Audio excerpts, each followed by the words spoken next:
সমাগত পঞ্চায়ত নিৰ্বাচন আৰু এই পঞ্চায়ত নিৰ্বাচন চমু চাপি অহাৰ লগে লগে দেখা গৈছে যে বিভিন্ন গাঁৱে ভূঞে কিন্তু ইতিমধ্যে প্ৰচাৰ তুংগত হৈ উঠিছে।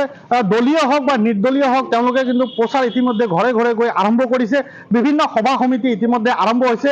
মই আজি আহি উপস্থিত হৈছোঁ ধুবুৰীৰ যি ধৰ্মশালা আছে, ধৰ্মশালা এই উন্নয়ন খণ্ড কাৰ্যালয়ৰ সন্মুখত, আৰু কাৰ্যালয়ৰ সন্মুখত আহি দেখা পাইছোঁ যে ইয়াতে যিসকল প্ৰাৰ্থী আছে তেওঁলোকে কিন্তু এক আচৰিত ধৰণৰ বেনাৰ পোষ্টাৰ আঁৰি থৈছে। মই সামগ্ৰিক পৰিৱেশ দেখুৱাবলৈ যত্ন কৰিম। যি বেনাৰ বা পোষ্টাৰ আছে, এনেধৰণে বেনাৰ পোষ্টাৰ যোনটো প্ৰাৰ্থীসকল যি বেনাৰ পোষ্টাৰ লগাইছে তাৰ লগতে কিন্তু দেখা গৈছে তেওঁৰ স্বামী বা তেওঁৰ ভায়েক বা তেওঁৰ অভিভাৱকসকলৰ ফটো কিন্তু তেওঁলোকে লগতে লগাই থৈছে। কাৰণ তেওঁলোকৰ কি এনেকুৱা কথা আছে যে তেওঁলোকৰ গাৰ্জিয়ানৰ পৰিচয় দি বা স্বামীৰ পৰিচয় দি বা ভায়েক বা বাইদেউৰ পৰিচয় দি তেওঁলোকে এই নিৰ্বাচনত প্ৰতিদ্বন্দ্বিতা কৰিব লগা হৈছে।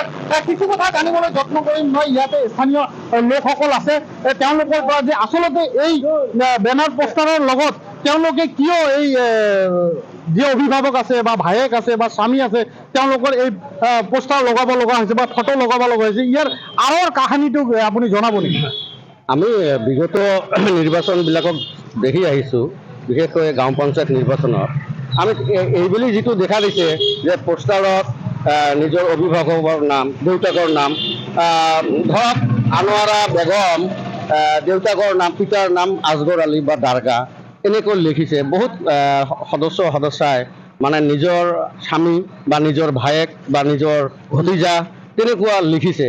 আমি নাজানো এইটো হয়তো নিৰ্বাচনী প্ৰক্ৰিয়াৰ আমাৰ যিখিনি মুৰব্বী আছে তেওঁলোকে গম পাব, কৰ্তৃপক্ষই গম পাব।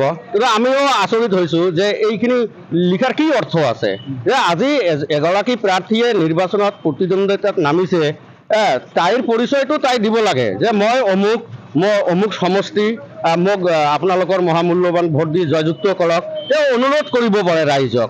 আৰু আমাৰ কথা হ'ল কি যে এইটো দেখা যায় যে পঞ্চায়ত নিৰ্বাচন মানে গাঁৱৰ উন্নয়ন।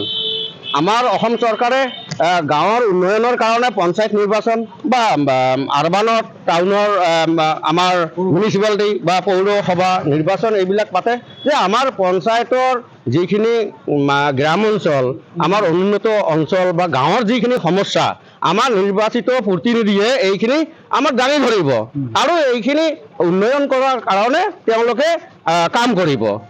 কিন্তু দেখা যায় নিৰ্বাচন আহিলে মানে বিভিন্ন প্ৰাৰ্থীয়ে দলীয় হওক বা নিৰ্দলীয় হওক মানে বিভিন্ন প্ৰাৰ্থীয়ে বিভিন্ন ধৰণৰ ফটো বেনাৰ পোষ্টাৰত আঁৰি দি মানে তেওঁলোকে প্ৰচাৰত নামি পৰিছে। আচলতে ভোটাৰ ৰাইজ, আপুনিও এগৰাকী ভোটাৰ ৰাইজ, আপোনালোকে বিপাঙত পৰিব না যে আমি কাক ভোট দিম? হয়, এইটোতো বিপাঙত পৰা কথাই যে একচুৱেলি আমি মানে কাক ভোট দিম, প্ৰাৰ্থীগৰাকীক ভোট দিম নে লগৰীয়াজনক ভোট দিম, মানে এইটো কিবা এটা সন্দেহ হৈছে। আমাৰো খেলি মেলি হৈছে। ৰাইজেও বহুত মানে প্ৰশ্ন কৰিছে যে এইটো কেনেকুৱা কথা, প্ৰাৰ্থীগৰাকীক কিয় দিছে, প্ৰাৰ্থীগৰাকীৰ নিশ্চয় তেওঁৰ দক্ষতা আছে, তেওঁ বেনাৰ লগাব, পোষ্টাৰ লগাব, কেম্পিং কৰিব, ঠিকে আছে বাৰু, তাই আহক। কিন্তু তাই ঘৰত থাকে, মহিলাগৰাকী ঘৰত থাকে, মহিলাগৰাকীৰ অভিভাৱকে গৈ ভোট বিচাৰে, এইটো কেনেকুৱা কথা? এইটো বৰ চিন্তনীয় বিষয়। জিকাৰ পিছত যেতিয়া জয়ী হোৱাৰ পিছততো তেওঁৰ স্বামী বা তেওঁৰ ভতিজা বা তেওঁৰ অভিভাৱকে তেওঁৱে কি পৰিচালনা কৰিব নেকি? তাৰ কাৰণে ইয়াতে অনুমান হয়, এইটো অনুমান হয়। মানে ধৰক আমাৰ মোৰ যিটো মেম্বাৰ ইউনিট মানে ধৰ্মশালা চতুৰ্থ খণ্ড ক শাখা, তাতে আমাৰ 4গৰাকী প্ৰাৰ্থীয়ে প্ৰতিদ্বন্দ্বিতাত নামিছে। মানে দেখা যায় সকলো প্ৰাৰ্থীৰে গাৰ্জিয়ানৰ নামটো তেওঁলোকে প্ৰচাৰ কৰে আৰু প্ৰাৰ্থীগৰাকীক আমি ক'বলৈ গ'লে চিনিয়ে নাপাওঁ ভালকে। মানে অভিভাৱকজনে মানে আমাৰ ওচৰত যায় বা ভোট বিচাৰে, মানে আমি বিবাদত পৰিছোঁ যে আমি প্ৰাৰ্থী আহিব লাগে। ৰাইজে প্ৰশ্ন কৰিব প্ৰাৰ্থীক যে আপোনাক আমি ভোট দি জয়যুক্ত কৰিম, আপুনি আমাৰ এই গাঁওখনৰ বা ইউনিটৰ কি সমস্যা সমাধান কৰিব, কি কাম পদক্ষেপ হাতত ল'ব, হয় নে নহয়? কিন্তু আমি প্ৰাৰ্থীগৰাকীক নাপাওঁ, আমি অভিভাৱকক ক'ব লগা হয়। এইটো এটা মানে প্ৰশ্নৰ বিষয়।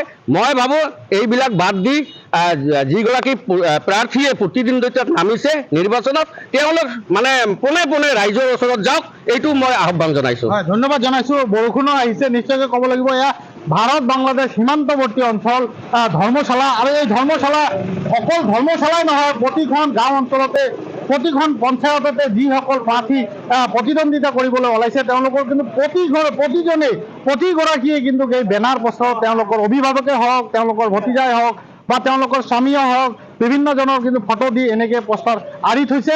আৰু ভৱিষ্যত দিনত তেওঁলোকে যি পঞ্চায়তত নিৰ্বাচন সাধাৰণ ৰাইজসকল দিবলৈ যাব, তেওঁলোকে কিন্তু এক বিপাঙত পৰাৰ কথা তেওঁলোকে উল্লেখ কৰিছে সাধাৰণ ৰাইজে, যে আমি সঁচাকৈ বিপদত পৰিম। আৰু বিগত সময়ত যেতিয়া জয়ী হ'ব তেতিয়া কাৰ ওচৰলৈ যাব তেওঁলোকে সন্দেহত এতিয়া চিন্তনীয় হৈ পৰিছে। ধুবুৰীৰ পৰা